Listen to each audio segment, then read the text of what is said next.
Hi, for today's Tuesday Toolbox, we're going to continue the conversation about ethical leadership. And so we've had some conversation about ethical leadership having a component of civility and also of it really being tied to who we are authentically as people.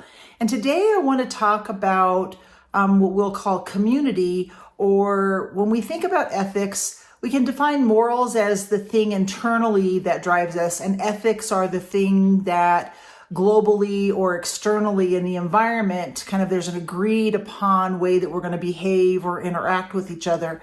And the community piece of ethics is really about a higher cause, a bigger purpose, something bigger than us.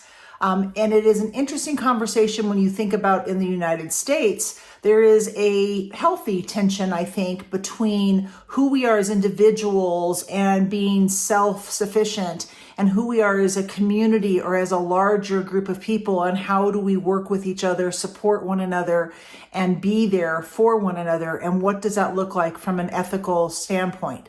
And so when you think about decisions that you're making, are you making them totally from a self-centered place, or are you thinking about the larger good for the larger community or for the world, what that might look like?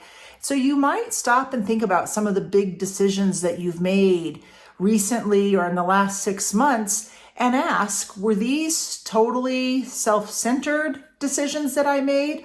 Or were there others besides me and something bigger than me that I was considering when I made the choices that I made or the decisions that I made?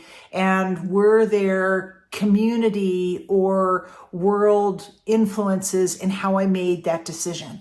And that will give you a taste of maybe an awareness of how the world around us is influencing us and helping us. And if not, maybe it's time for us to get a little bit more connected to our community in some way or look at a bigger purpose. So I encourage you to think about the decisions that you've made, what has been the focal point of the decisions, and what has been the major causes of the decisions, and is it self-centered or are there others at stake and in concern when you make those decisions? So these are complex conversations and interesting discussions. I encourage you to put some comments in the comments below and tell me what you think, and feel free to push back. Have a great week.